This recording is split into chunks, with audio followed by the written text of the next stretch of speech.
कल मैंने आप लोगों से कहा था कि ध्यान समाधि के विषय में अवसर रहा तो कहूँगा।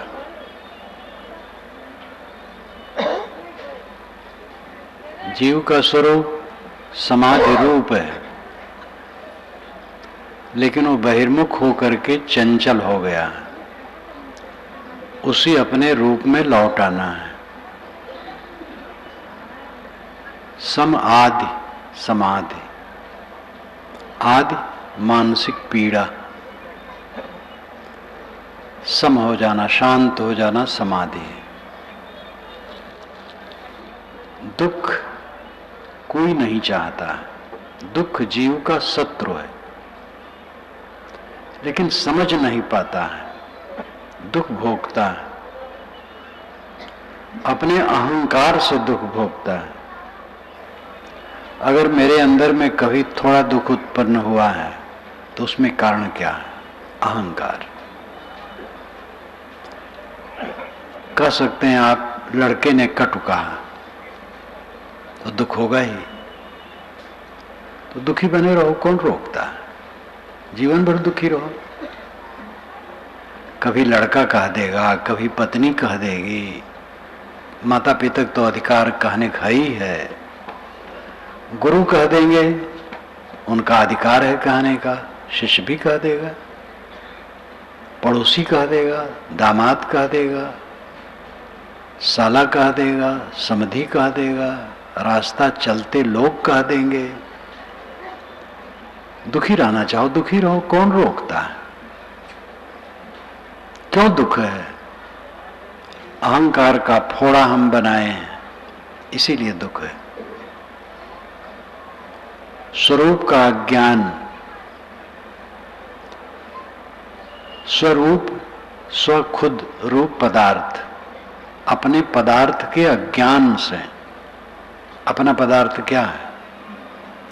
साहब ने साखी प्रकरण में बीजक में कहा है, शुरू में आई है साखी, जो चाहो निज तत्व को शब्द ही ले हो परख। निज तत्व पर तत्व अध्ययन के दो विषय हैं, निज और पर। निज है आपका अस्तित्व, पर है प्रकृति। स्व और पर ये दो हैं। स्व आत्मा है, पर जड़ है। जड़ में लोभ लोभ करके उससे अपने को जोड़ जोड़ करके सब जीव दुखी है। शरीर आप नहीं है, प्राण आप नहीं है, मन आप नहीं है, बुद्धि आप नहीं है। जो संसार के संबंधों में सुखानुभूति होती है वो भी आप नहीं है। सारा संबंध क्षणिक है। इन्हीं बातों में चिपक करके अपनी अस्मिता अहंकार बना करके जीव हर समय पीड़ित है।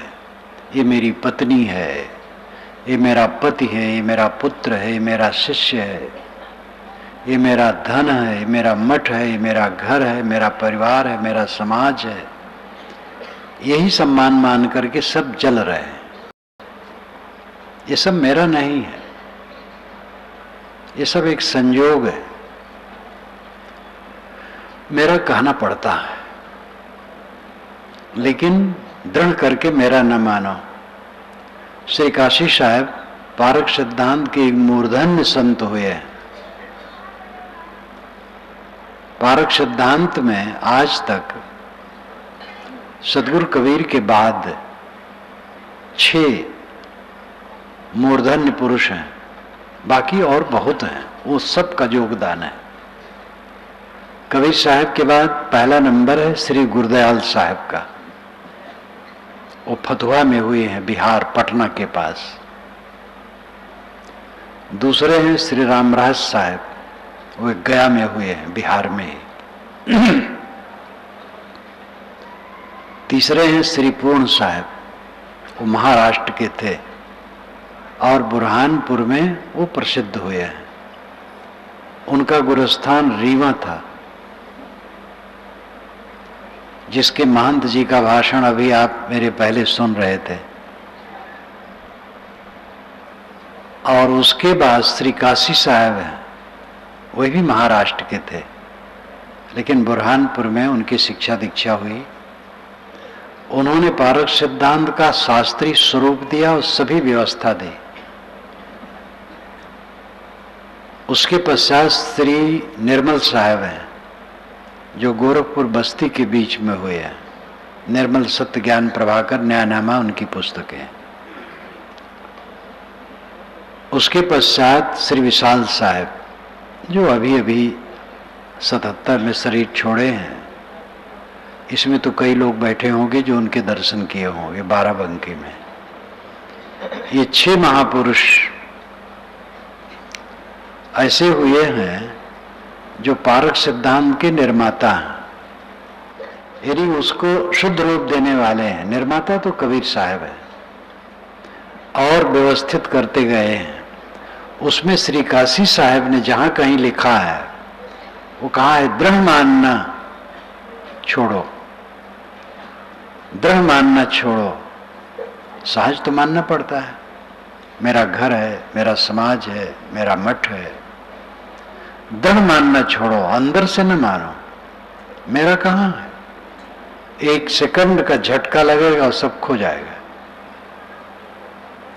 जोड़ने में जिंदगी बीतेगी, छूटने में 1 सेकंड का झटका। मेरा कहाँ? सदगुरु कबीर ने सहज समाधि कही है। सहज समाधि में रहो। सहज समाधि के 2 रूप हैं, एक व्यावहारिक और दूसरा आभ्यासिक। अभ्यास काल में चित्त का शांत हो जाना सहज समाधि। व्यवहार काल में विकार शांत रहना सहज समाधि। विकार और विचार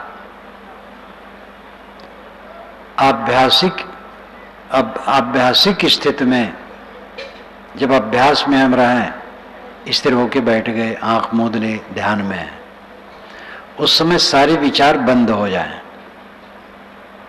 शुभ अशुभ कोई विचार न हो, संकल्प मात्र शांत हो जाए, ये सहज समाधि। अभ्यास कालिक। व्यवहार काल में विचार तो आतेंगे, स्वाभाविक आएंगे, लेकिन विकार न हो। क्रोध, काम, द्वेष, ईर्षा, चिंता, उद्वेग, अशांति, कोई विकार न हो। ये जीवन है। इसके समान कुछ नहीं, कोई उपलब्धि नहीं। सब उपलब्धि थोथी है, झूठी है और झूठी होके रहती है। इसके लिए भक्ति, सेवा, सत्संग, साधना, ये सब में लगो। सेवा, स्वाध्याय, साधना, 3 का नाम ले लेने पर समग्रता आ जाती है। सेवा, स्वाध्याय, साधना की त्रिवेणी में जो निमज्जन करता है, उसको ये फल मिलता है सहज समाधि की।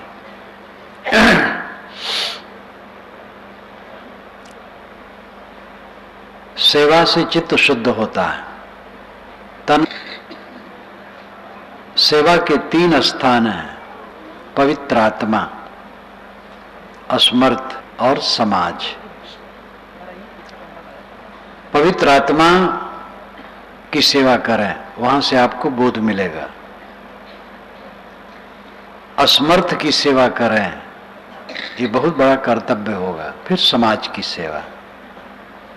सेवा से चित्त शुद्ध होता है।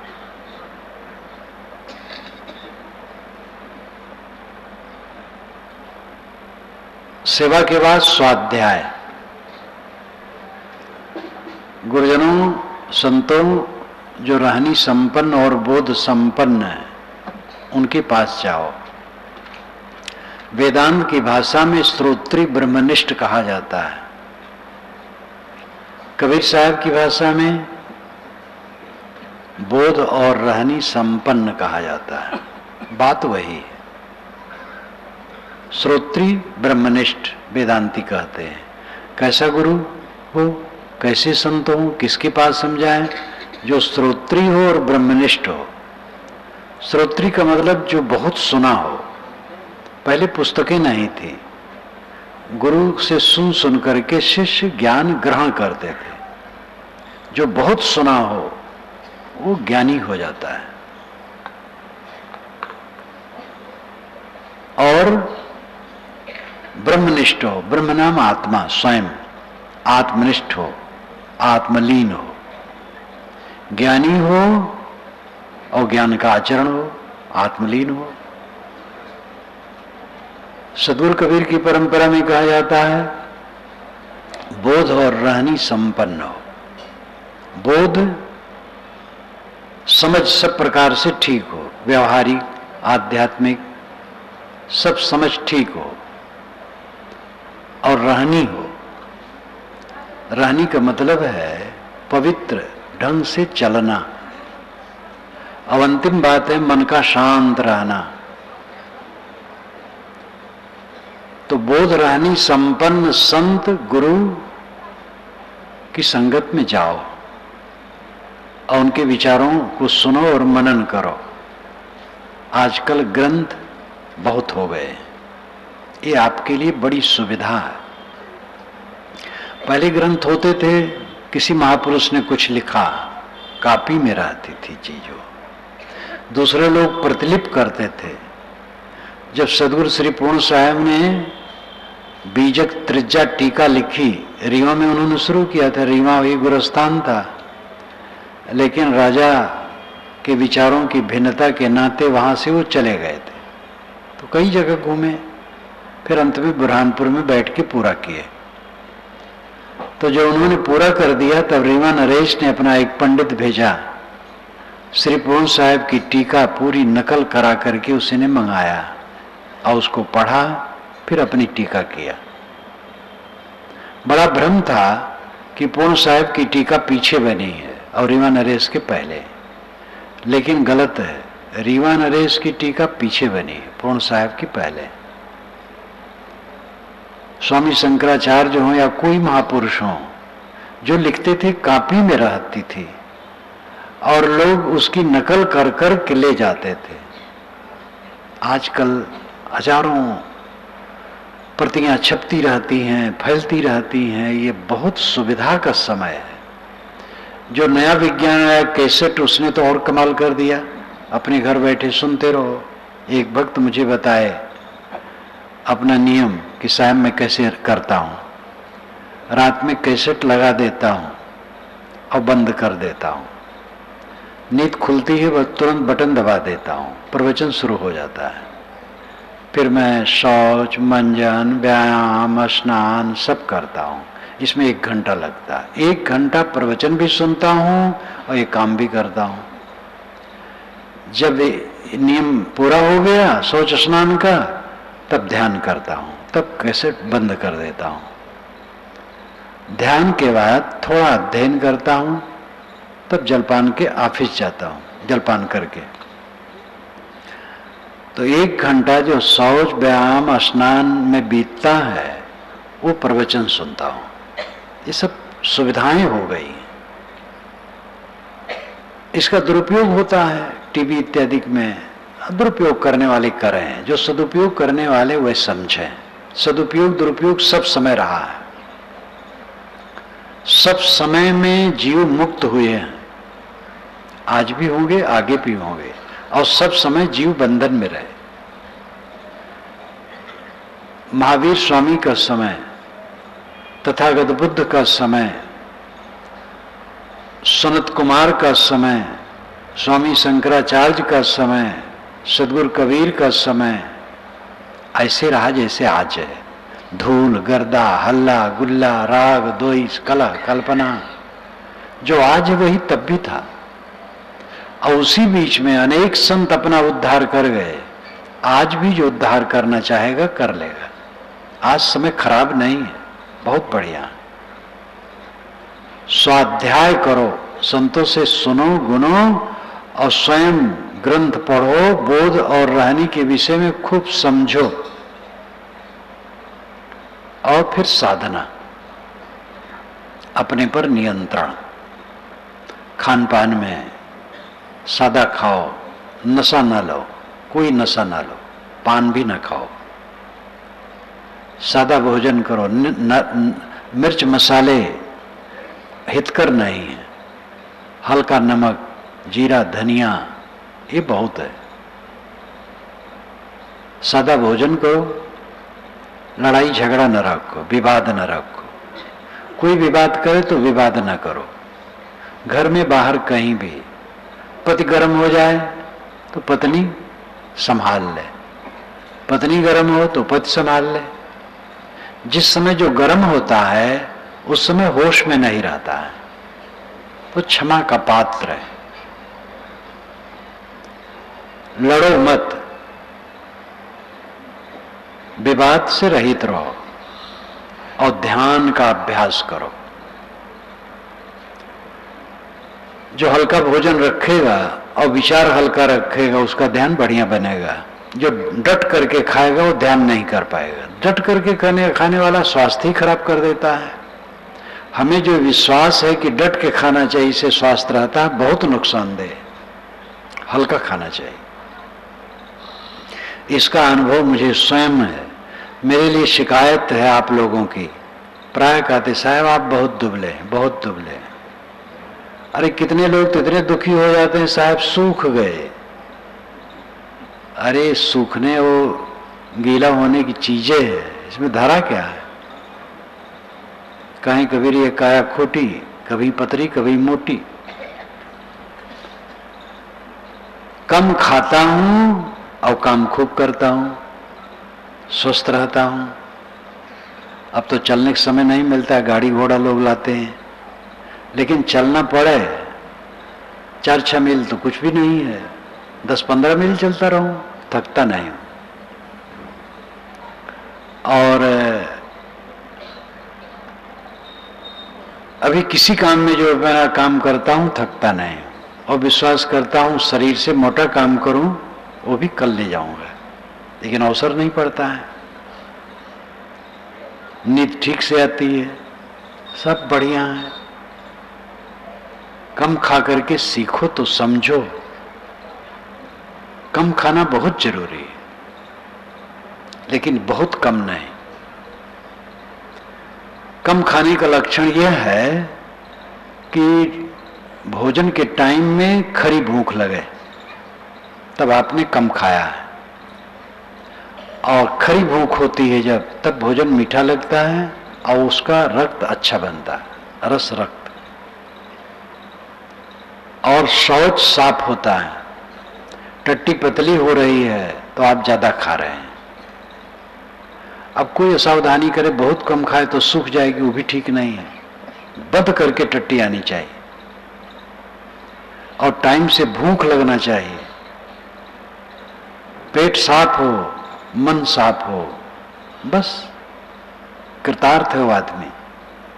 जीवन का सुख बहुत सस्ता है, उसके लिए बहुत वैभव नहीं चाहिए। पेट साफ रखना चाहिए, मन साफ रखना चाहिए, और दोनों अपने अधिकार में है। सात्विक भोजन करो, सादा करो, हल्का खाओ, और विवाद से रहित रहो। क्षमा, गम, संतोष रखो, अपने पर संयम, मन ठीक रहेगा, बस महासुखी।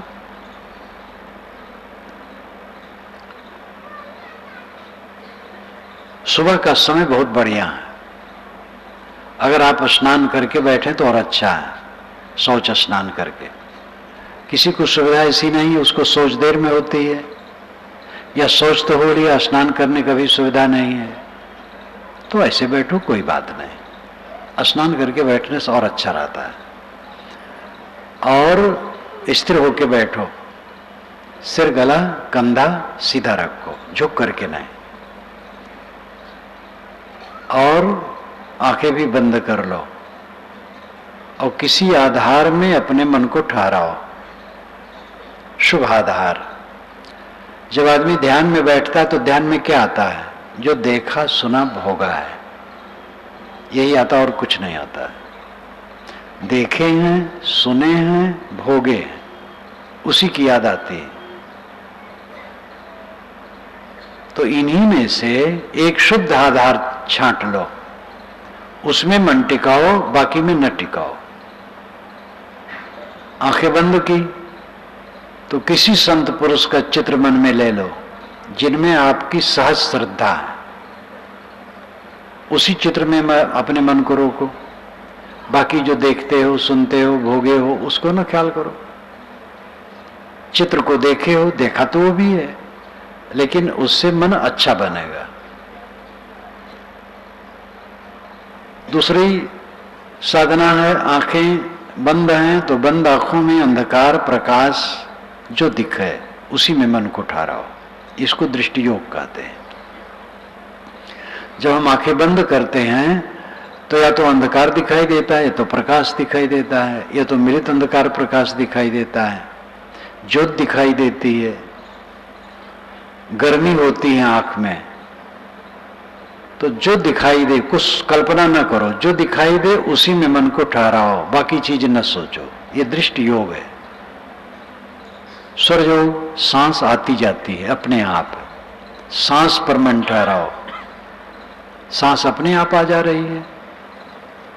केवल सांस पर मन ठहराओ, ख्याल यही रखो कि सांस आ जा रही है, तो सांस पर मन को लगाओ और कुछ न सोचो। इसको कहते हैं स्वर योग।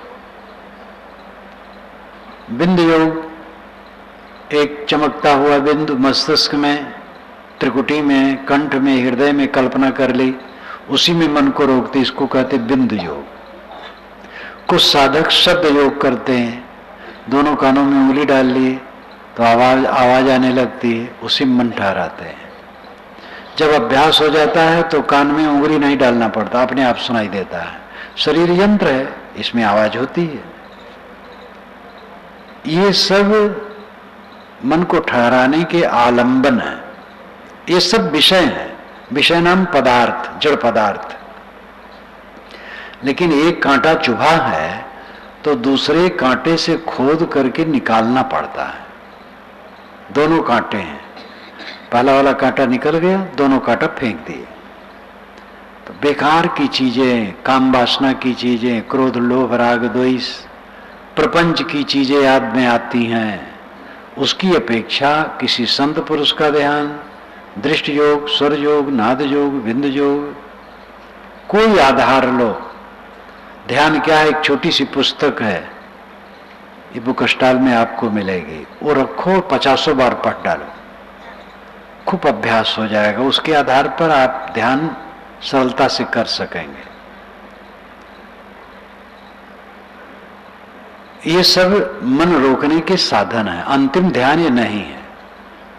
अंतिम ध्यान है कुछ न सोचना, और उसके लिए दृष्टाभ्यास। ये दृष्टाभ्यास राजमार्ग है, सबसे मान्य है।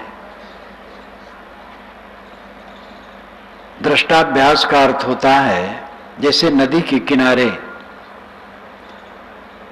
एक व्यक्ति बैठा है, नदी की तरंगमालाओं को देखता है, बहता नहीं है, खाली देख रहा है। ऐसे दृढ़ होकर बैठो और जो याद आए उसको देखो, उदासीन होकर। इस दृष्टि से देखो कि कुछ न याद आए।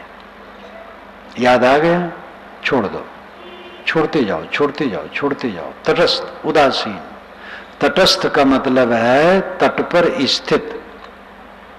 तट अस्थ, दो पद मिला करके तटस्थ शब्द बनता है।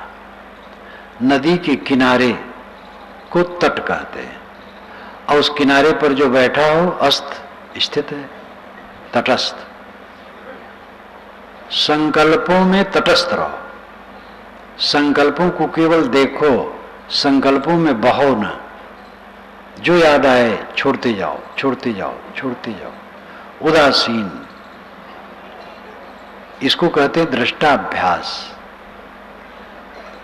ये दीर्घ काल तक करते करते ऐसी शक्ति आ जाती है कि सोचना बंद हो जाता है, कुछ ख्याल नहीं आता है। और जब ये शक्ति पूरी हो जाती है तो साधक को दृष्टाभ्यास भी नहीं करना पड़ता है। वो ध्यान दिया उधर, मन शांत, सोचना एकदम बंद। अभ्यास और वैराग की शक्ति जब बढ़ती है तब यह दशा आती है। अभ्यास और वैराग्य, वैराग्य है विषयों से हटना, अभ्यास है आत्मा में लगना। बारंबार आत्मचिंतन करते करते, स्वरूप स्मरण करते करते, मैं अजर हूं, अमर हूं, अखंड हूं, शुद्ध हूं, निर्मल हूं, मैं शरीर नहीं हूं, प्राण नहीं हूं, मन नहीं हूं, बुद्धि नहीं हूं, अहंकार नहीं हूं, दृश्य मात्र में नहीं हूं, मैं तो दृष्टा हूं। इस प्रकार का विचार करते करते अभ्यास बढ़ता है और फिर साक्षी अभ्यास, दृष्टाभ्यास और वैराग्य। संसार की सब चीजें नश्वर हैं, कुछ रहने वाली नहीं। जिसको हम अपनी उपलब्धि कहते हो, हमारी उपलब्धि नहीं है, भ्रम है। बचपन से आज तक देख चुके हैं, होश में नहीं है। कितनी उपलब्धियां हुई, कुछ रहा? इसमें बैठे रहने वाले कितने होंगे जिन्होंने जीवन में कितना रुपया कमाया होगा? कुछ है? आया और गया, इधर से आता उधर जाता है। 100 वर्ष पुरानी चीज आपके घर में नहीं होगी। 100 वर्ष का मकान बड़े बड़े शहरों में कोई कोई होता है, जबकि आजकल पक्का मकान बन रहा है। तो काल सबको पीस करके रख देता है। चारों तरफ जो दिखाई देता केवल धूल है, केवल धूल है। वही धूल अनेक रूप रंगों में निर्मित होकर के कार्य पदार्थ उपस्थित है। स्त्रियों के शरीर, पुरुषों के शरीर, काष्ठ, पत्थर, रुपया, पैसा, बर्तन, चांदी, सोना, अन्न, यंत्र, किताबें, नाम कितने लिए जाए। निर्मित पदार्थ जितने हैं उनको कार्य कहते हैं और मिट्टी, पानी, आग, हवा को कारण कहते हैं। कारण कार्य का ये जगत प्रवाह है। जिसको आप उपलब्धि कहते हैं और अपना ऐश्वर्य कहते हो, केवल धूल है। लेकिन ये समझ में नहीं आता है, इसलिए सब भ्रांति में है। और इसी भ्रांति में पढ़ करके लोग अहंकार करते हैं, कामवश होते हैं, क्रोधवश होते हैं, छीना छपटी करते हैं। इसी धूल की छीना छपटी करते हैं सब, और अपने मन को खराब करके अनाद काल से जैसे बहते रहे तैसे बह के चले जाते, मर करके, मक्खी की तरह। मक्खी मर गई तैसे आदमी मर गया, हो गया। इतना अनोखा जीवन और निरर्थक चला जाता है। संसार ऐसा है, इसको समझ पाओ तो वैराग्य अपने आप हो जाएगा। लेकिन समझने के लिए मन लगाना पड़ेगा। समझो, जितना समझते जाओगे वैराग बढ़ता जाएगा। एक थानेदार ने मुझसे पूछा था, निर्मोहता कैसे पक्की हो। रात में मेरा प्रवचन सुना, सुबह आया, बहुत समझदार थानेदार, 55 वर्ष की उम्र होगी। कहा महाराज, मैंने कहा कुछ पूछना हो पूछो। कहे महाराज एक ही बात पूछना, निर्मोहता कैसे पक्की हो। बहुत काम की बात उसने पूछी। फिर चमत्कार का पूछा। चमत्कार होता है? हमके बिल्कुल नहीं होता। थोड़ा समझाया, वो समझ गया। पीछे पता लगा कि हमारे एक संत से वो जुड़े थे इसी रायबरेली में। उन्होंने कहा कि जब वो एक संत कहीं चला भंडारे में, संत सम्मेलन में, तो मुझे कहें चलो मेरे साथ, तो मैं जाऊं। तो मैंने कहा भाई अखाड़ा का लतमरुआ है आप, इसीलिए पहलवान हो गए। अखाड़ा का जो लतमरुआ होता है आगे चल करके वो पहलवान हो जाता है। तो उन्होंने कहा निर्मोहता कैसे पक्की हो। मैंने कहा वस्तु विचार से। तो इस पर कुछ बोला, जैसे मेरी गोद में मेरा पुत्र है, थोड़ा विचार करें तो एक लड़का है, थोड़ा और विचार करें तो हाड़ मांस का एक लौंदा है, थोड़ा और विचार करें तो मिट्टी का पिंड है, थोड़ा और विचार करें तो कणों का प्रवाह है। विचार करते जाओगे वस्तु खत्म होती जाएगी, यानी खत्म होने की स्थिति का अनुभव होगा। अंत वाली बात याद आएगी। अंत में क्या होना है? कणों का प्रवाह। सभी शरीर कणों के प्रवाह हैं। इस पर अकेले में बैठो, सोचो, बराबर सोचो देर तक। अभ्यास बनते बनते वैराग कपड़ा नहीं है। हम लोगों के जो साधु के कपड़े हैं, ये कपड़े से वैराग नहीं होता है, और न घर छोड़ने से वैराग होता है। घर छूटता है वैराग से, लेकिन जो पक्का हो, छोड़ करके भी वैराग ठंडा हो जाता है तो बेकार हो जाता है। चाहे कोई घर में हो और चाहे साधु आश्रम में हो, चाहे वो गृहस्थ का कपड़ा पहने हो चाहे साधु का कपड़ा पहने हो, स्त्री हो पुरुष हो, सबको वैराग की जरूरत है। क्योंकि सबको संसार अचानक छोड़ना है और सबको सुख चाहिए, और राग से दुख होता है, वैराग से सुख होता है। एक सुख का आधार है वैराग। वैराग का अर्थ क्या है? अनासक्ति। अनासक्ति कोमल भाषा है, वैराग भड़काऊ भाषा है। वैराग कहने से एक भड़क होती है और अनासक्ति कोमल भाषा है। बात दोनों एक है। चित्त अनासक्त होगा तब दुखहीन होगा, चित्त आसक्त होगा तो दुखहीन नहीं होगा। अनासक्त चित्त दुखहीन होता है। जो समय बीतता है इसी में हम अपना काम कर सकते हैं। काम न करें, 10 गुना समय बढ़ जाए, क्या फायदा है? अभ्यास और वैराग जब दोनों बढ़ जाता है और चरम सीमा पर अभ्यास वैराग बढ़ गया तो दृष्टा अभ्यास भी नहीं करना पड़ता है। साधक जब चाहता है बैठा और मन से शांत, ये समाधि। कुछ न सोचना समाधि, कुछ न सोचना ध्यान है। ध्यानम निर्विषयम मनः, ये कपिल जी महाराज का सूत्र है। ध्यानम निर्विषयम मनः। ध्यान क्या है? मन का निर्विषय हो जाना। विषय नाम पदार्थ। ख्याल में पदार्थ आते हैं, चित्त वृत्ति में पदार्थ आते हैं और शब्द आते हैं, नाम रूप अस्मृत में चलते। इस पर जरा ध्यान दीजिए। जब हम ख्याल करते हैं, कुछ चित्त वृत्ति चलती है तो उसमें नाम रूप दोनों तरंगायित होते हैं। हम बैठे हैं, सड़क की ख्याल आई तो सड़क का 3 अक्षरों का नाम हमारे दिमाग में आ गया और उसका लंबा आकार दिमाग में आ गया। ये नाम रूप दोनों आ गए। गोबर की याद आई, गोबर नाम आ गया और गोबर का आकार आ गया। इसी प्रकार और समझ लें, जितनी स्मृतियां आएंगी उनमें नाम रूप आएंगे, अस्मृत और नाम रूप। अस्मृत शांत हो गई तो नाम रूप शांत हो जाते हैं, तब शुद्ध चेतन सत्ता मात्र रह जाती है।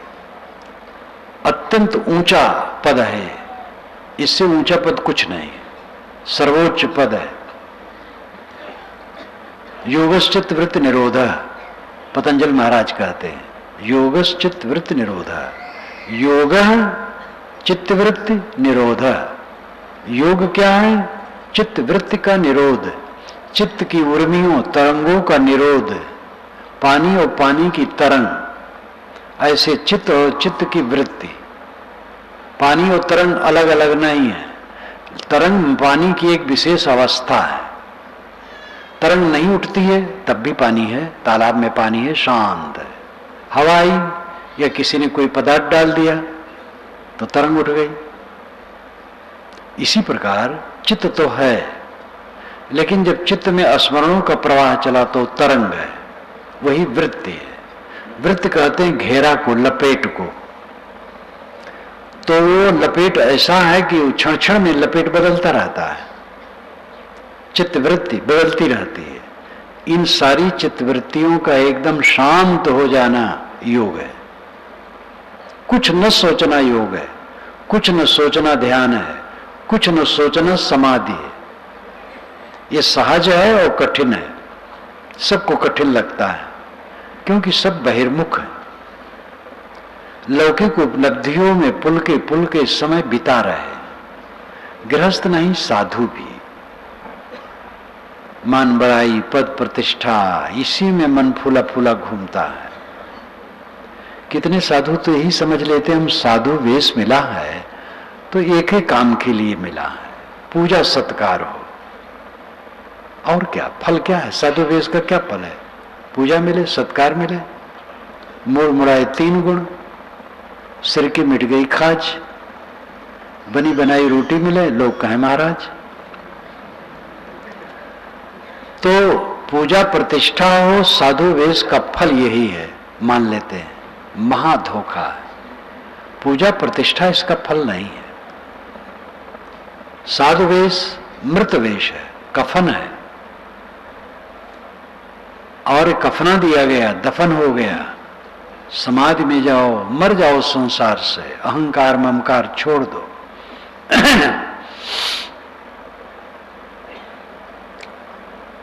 कोई भी हो, अनासक्ति अवस्था सुख स्वरूप है।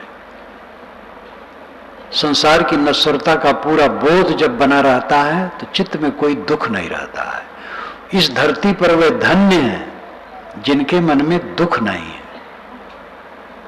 बिल्डिंग वाला सफल नहीं है, कार वाला सफल नहीं है, मठ वाला सफल नहीं है, पद वाला सफल नहीं है, गुरु बाबा महामंडलेश्वर सब सफल नहीं है, जगत गुरु सफल नहीं है, लेखक भी सफल नहीं है। बहुत लिख दे, उस दशा में न हो, कुछ नहीं होगा। मेरी पुस्तकें देश विदेश में जाती हैं और खूब लोग पढ़ते हैं। हमारे साधु लोग बारहों महीना छपाते हैं, हर समय मांग बनी रहती है, बहुत व्यस्त रहते हैं। अगर मैं अपनी रहनी में न रहूं तो मेरी पुस्तकों से आज और आगे लाखों लाखों लोगों का लाभ होगा, मेरा लाभ नहीं होगा, मैं वैसे रह जाऊंगा।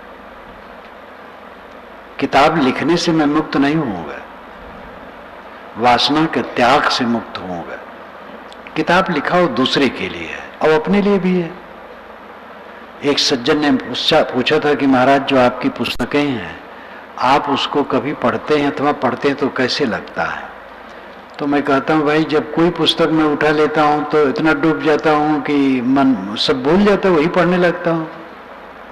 वेद जो मैंने लिखा है, वेद क्या कहते हैं? साधना की बातें कम हैं, लोक व्यवहार की बातें बहुत हैं, लेकिन उसको पढ़ने लगता हूँ, उसी में रम जाता हूँ। और बीजक व्याख्या, कबीर दर्शन इत्यादि की तो बात ही अलग है, वो तो सीधे सब वही है। तो अपने लिए भी लाभकर है, दूसरे के लिए भी लाभकर है। लेकिन लाभ का मतलब क्या है? लाभ का मतलब है कलह कल्पना शांत हो जाए, झगड़ा न रहे मन में और किसी से, और कल्पना न रहे, तृप्त आत्मा, संतुष्ट आत्मा, निरंतर संतुष्ट। ये समाधि का फल है। इसमें ऐसे भी लोग हैं जिसको सुने नहीं होंगे, और ऐसे लोग हैं जो साधना करते हैं, और बीच के लोग भी हैं जो नहीं सुने हैं, वो सुन करके इस पर सोचें और सीखें कि क्या है। जो कुछ समझे हैं इसको और बढ़ावें, और जो इसमें रमते हैं इसको और गहराई में जाएं। संतोष सहज समाधि भली, सद्गुरु ने कहा है। बीजक में कहा है सहज ध्यान रहो, सहज ध्यान रहो। सहज ध्यान है। सहज आपका स्वरूप क्या है? चेतन। आप केवल चेतन है, बस। न स्त्री है, न पुरुष है, न काला है, न गोरा है, न ब्राह्मण है, न शूद्र है, न बिहार के हैं, न उत्तर प्रदेश के हैं, न गुजरात के हैं, न छत्तीसगढ़ के हैं। ये सब तो औपाधिक चीजें हैं। आप शुद्ध चेतन हैं, देश कालातीत हैं। आप किसी देश और काल के नहीं हैं। देश और काल दोनों से अतीत, शुद्ध बुद्ध, निर्मल, असंग है। इस भाव को सोचें। आप परमात्मा हैं, ब्रह्म है, राम है, खुदा है, अल्लाह है। परमानंद पद आप में है, परम सुख आप में है। फिर दुखी क्यों? समझ नहीं है, उस स्थिति में नहीं है। इस पर मुझे याद आती है, छत्तीसगढ़ के जंगली क्षेत्र में मेरा कार्यक्रम था, बड़ा कार्यक्रम था। एक वृद्ध 10-5 साथियों के साथ आए। वो कबीरपंथी नहीं थे, सुने थे मेरे कि उनको सुनना है। विचार सुने होंगे या ऐसे सुने होंगे, महिमा केवल आए। वेद के मंत्र कुछ लिख करके लाए थे कि महाराज इसका अर्थ क्या है? तो अर्थ बताने लगा। कहे नहीं, वो सब अर्थ न बताइए, खास एक बात हमके बताओ क्या है। तो ब्रह्म के 3 पाद अमृत में स्थित है और एक पाद में ये जड़ प्रकृत जगत है, ये वेद में आता है। तो कहा महाराज, जो एक ब्रह्म का पाद नाम हिस्सा, यानी ब्रह्म के 1/4 में तो ये जगत है जो प्रपंच है, और 3/4 में अमृत है। तो कहा महाराज, वो 3/4 3 पाद जो अमृत है वो कहां है? तो मैंने कहा केवल कागज में है। तो स्तंभित हो गए। कहे महाराज, जगत गुरु मंडलेश्वरों बड़े बड़े प्रवक्ताओं से पूछा, कोई समाधान नहीं कर पाया। मैंने कहा भाई, तो मैं तो बहुत छोटा आदमी हूं, मैं कैसे कर पाऊंगा? मैंने कहा केवल कागज में है, लिखा है बस। तो कहे महाराज, तब कहीं अमृत है कि नहीं? मैंने कहा है। कहे कहां है? मैंने कहा आप में। कहे अनुभव नहीं होता है। मैंने कहा संसार से निष्काम नहीं होते इसलिए।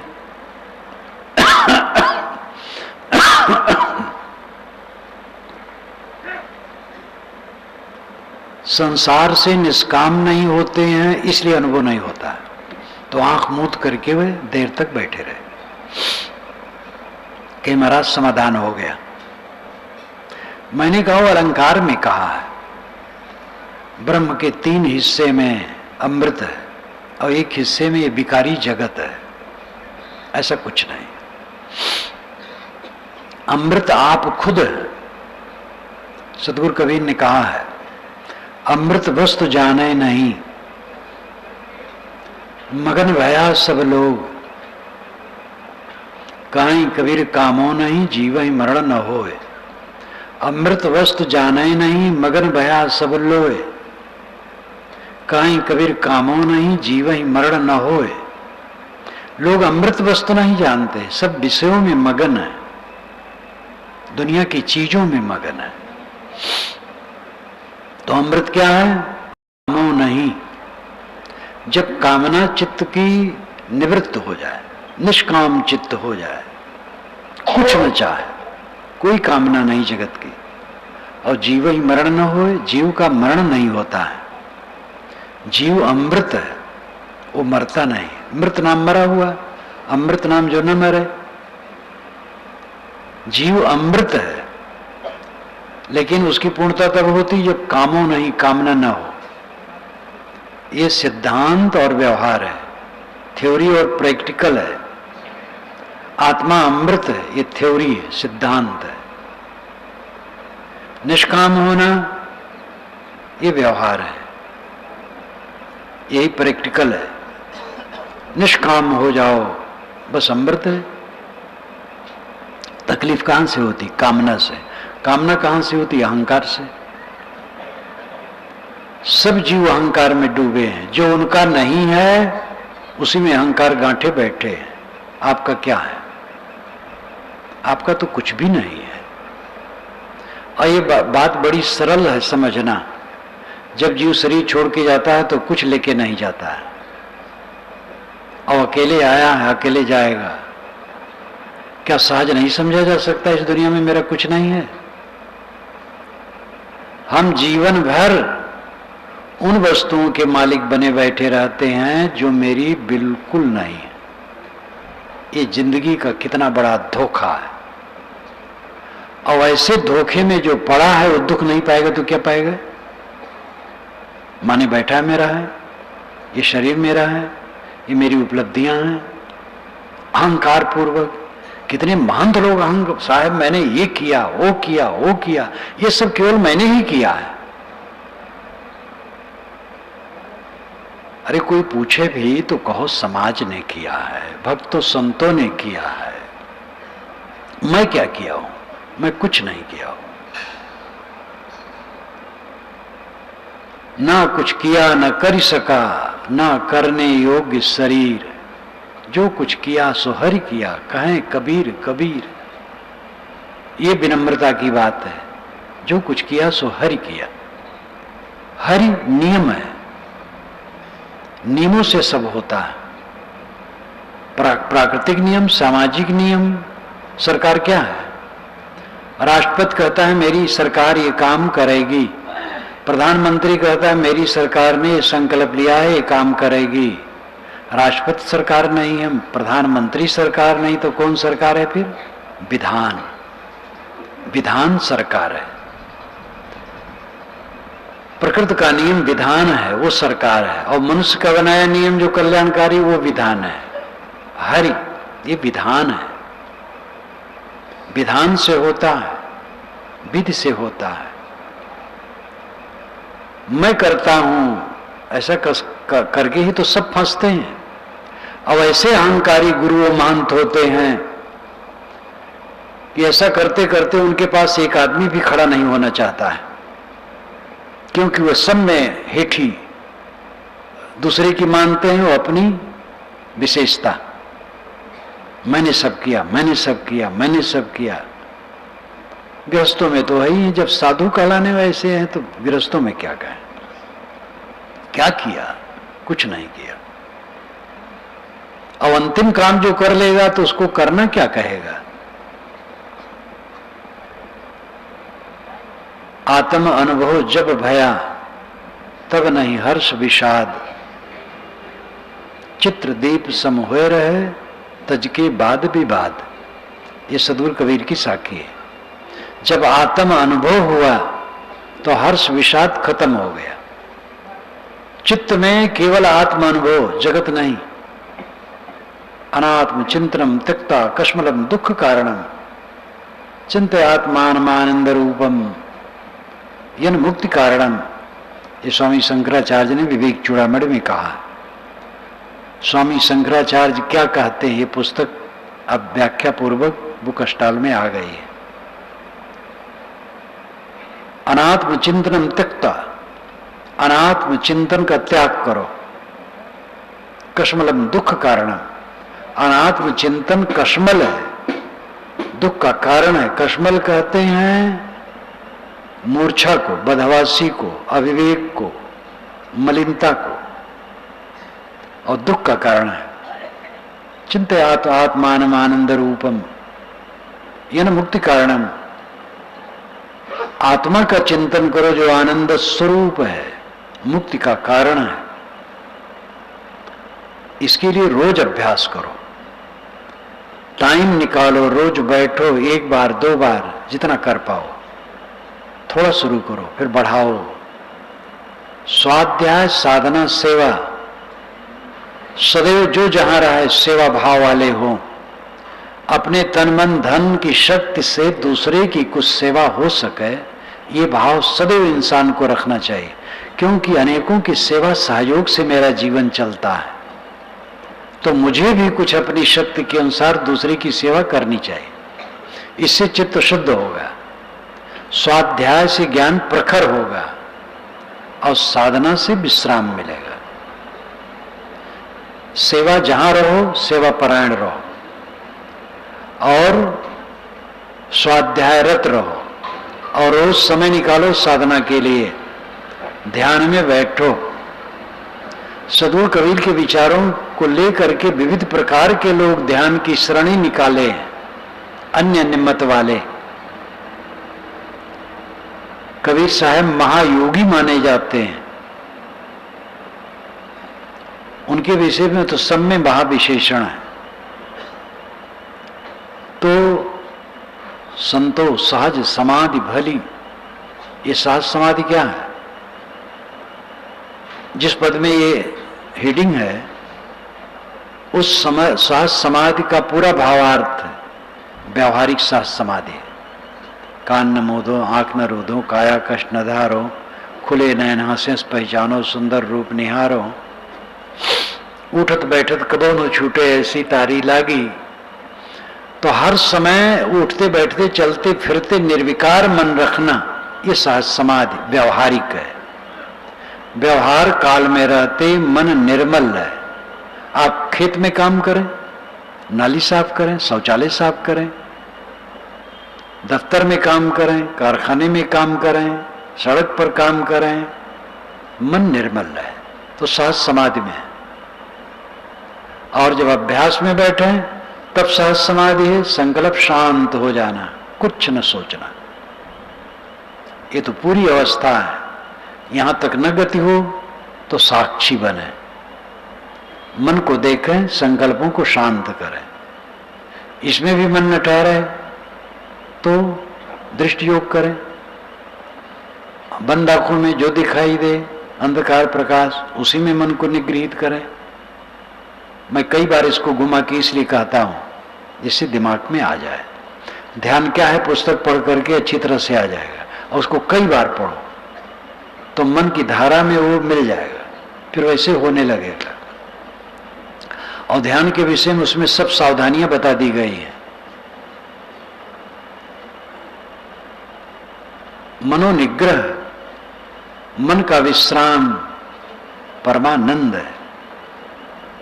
सब जीव अनंत सुख चाहते हैं, अनंत सुख, अगाध अमृत, परमानंद, आत्यांतिक सुख, निर्वाण सुख, परमात्मा की प्राप्ति, ब्रह्मलीनता, स्वरूपलीनता, स्वरूप स्थित। इन सारे शब्दों का अर्थ एक ही है, मन का पूरा विश्राम पा जाना। और आपके हाथ में, हमने आपने अपने को दोहरा बनाया है। हमारे में दो मैं हैं, एक मैं शुद्ध आत्मा और एक मैं मन है। मैं ब्राह्मण हूं, मैं शूद्र हूं, मैं हिंदू हूं, मैं मुसलमान हूं, मैं गोरा हूं, मैं काला हूं, मैं धनी हूं, मैं निर्धन हूं, मैं योग्य हूं, अयोग्य हूं, साधु हूं, गृहस्थ हूं, स्त्री हूं, पुरुष हूं। ये सब मैं मन का है। इसी मैं में सारा कांटा बनता है, झाल झंखाड़ अंदर में, और उसी में नुच नुच करके हरदम हम रोते हैं। क्या करें साहब, पत्नी ऐसी है, पुत्र ऐसा है। अरे पत्नी पुत्र जैसे हैं सब ठीक है, तुम ठीक हो जाओ बस। वज्र बन जाओ सहने के लिए। मोक्ष द्वार में प्रवेश उसका होता है जो मर जाता है। और मर जाना शब्द आप सुनना नहीं चाहते हैं। मर जाने का मतलब क्या है? मन को मार लेना। साहब की एक पंक्ति है, तब जाना जब जीवत मुआ।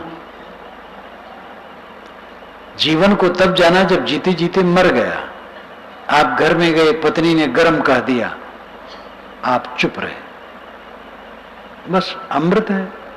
आप मानो मर गए, चुप। वो स्वयं सोचेगी। अब आप भी कुछ बोल दिए तो लंका कांड शुरू। मेरे शिष्य ने कुछ कह दिया, मैं मौन हो गया, वो शांत हो जाएगा। क्रोध में दुख बढ़ता है, मन को मारो। साधना क्या है? सह लेना। इंद्रिय के विकार मन में आए, सह लो, वैसा काम न करो। मन के विकार आए, उसको सह लो, ऐसा काम न करो। कोई उल्टा पलटा कहा, उसको सह लो, ऐसा काम न करो। सब समय सहना साधना है। और ये कोई साध ले फिर बेड़ा पार है। घर का काम बढ़िया होगा, परिवार के लोग सुखी हो जाएंगे, समाज के लोग सुखी हो जाएंगे। एक सहनशील आदमी होता है, सब उससे प्रसन्न रहते हैं। करना शुरू तो करो। इस पर ध्यान देने की आवश्यकता और करने की आवश्यकता। लोग करते नहीं हैं, समय व्यर्थ गंवाते हैं। टीवी ने समय बर्बाद किया और कर रहा है। टीवी में मत चिपको। पढ़े लिखे लोग ज्यादा अखबारबाजी न करें। अब तो गांव में भी अखबार पहुंचते हैं। अखबार पढ़ते हो थोड़ा पढ़ो, ज्यादा नहीं। साधक अखबार न पढ़े तो अच्छा है। व्यवहारिक लोग अखबार पढ़ लें, थोड़ा पढ़ें। टीवी वीवी का प्रयोग न करो। कोई अच्छी बात हो देख लो। बिल्कुल व्यवहारिक लोगों को रोका नहीं जा सकता, लेकिन जितना बचाओगे अच्छा है। समय निकालो स्वाध्याय साधना का, अपने को बटोरो। व्यवहारिक साहस समाधि है निर्मल मन का हर क्षण रहना। एक दिन अभ्यास कर लो, आज हमें पूरा दिन निर्मल रहना, मन में विकार नहीं लाना है। कुछ समय के लिए निर्मल हो जाए, देखोगे कितना आनंद है। और यही जीवन भर हो जाए तो फिर क्या पूछने, यही तो बेड़ा पार है। और जब ऐसी शक्ति बढ़ जाएगी तब वो अवस्था आएगी जब चाहोगे मन शांत, कुछ नहीं सोचेगा, शांत गंभीर अमृत सागर। चित्रदीप सम हुए रहे तज के बाद विवाद। आत्म अनुभव जब हुआ तब नहीं हर्ष विषाद। विषय का अनुभव नहीं, आत्मा का अनुभव। आत्मलीन तो हर्ष विषाद खत्म हो गया। चित्र का दीपक, उसकी ज्योति हिलती नहीं है क्योंकि तो चित्र है। इसी प्रकार साधक का मन शांत हो गया, इसलिए विवाद बाद खत्म हो गया। मन मस्त हुआ, फिर क्यों बोले? तो यहां बिल्कुल मौन हो जाने के लिए नहीं कहा गया। कुछ समय मौन रहना ठीक है, कम बोलना चाहिए। यहां क्यों बोले कि मतलब विवाद क्यों करे, कलह क्यों करे। निर्विवाद प्रशांत आनंदमय साहस समाधि का अभ्यास सब करो। सदगुरु कबीर ने राजमार्ग दिखाया। अन्य अन्य संप्रदाय वाले ज्योति को ही कह दिए, ज्योति ध्यान करते हो? क्या हाँ करता हूं। क्या देखते हो? कहीं ज्योति दिखती है कि बस भगवान के दर्शन हो गए। भटका दिए। ज्योति भगवान नहीं है, आंख की गर्मी है। चंचल मन को स्थिर करने के लिए वो सहारा है, फिर उसको छोड़ देना है। शब्द सुनाई दिया, हाँ बस शब्द भगवान है। शब्द तो जड़ विषय है, मन को ठहराने के लिए शब्द का ध्यान किया जाता है, अंत में उसको छोड़ देना है। तो भटका देते हैं लोग क्योंकि उनकी गति वहीं तक है। चंचल मन को स्थिर करने के लिए साकार योग, नाद योग, शब्द योग, ज्योत ध्यान, ये सब किया जाता है। जब अभ्यास बढ़ गया और शक्ति बढ़ गई तो ये सब छोड़ देना चाहिए, दृष्टाभ्यास करना चाहिए, संकल्पों का त्याग। ये जब बढ़ जाता है तो उठते बैठते भी संकल्पों का त्याग करते बनता है। चल रहे हैं, फिर रहे हैं, व्यर्थ संकल्प आते, छोड़ दिया। चित्त एकदम हल्का फुल्का हो जाता है। निसंकल्प होना चलते फिरते नहीं बनेगा। जब साधक बैठ जाएगा तब निसंकल्प हो पाएगा। वैसी शक्ति बढ़ गई है तो, लेकिन उच्चतम स्थिति वही है जहां सारे संकल्प शांत हो जाए। वो अभ्यासकालिक सहज समाधि है। सहज शुद्ध आपका आत्मा है, आत्मा में विश्राम मिल गया, चित्त शांत हो गया, चित्त बात शांत हो गया, चित्त की हवा नहीं है, प्रकंपन नहीं है, आत्मलीन। यही अमृत पद है, यही समाधि और ध्यान का फल है। परमात्मा की प्राप्ति यही है, ब्रह्म की प्राप्ति यही है, सुस्वरूप की प्राप्ति यही है। भाषा है सब अलग अलग, पाना कुछ नहीं है। जो कुछ पाया है सबका मोह छूट जाए, अपने आप में तृप्त, ये समाधि का फल है। अपनी अपनी श्रेणी शक्ति के अनुसार लगो, समय निकालो, सब करो। इसी के साथ में वाणी को विराम देता हूं। बोलिए सद्गुरुदेव की जय।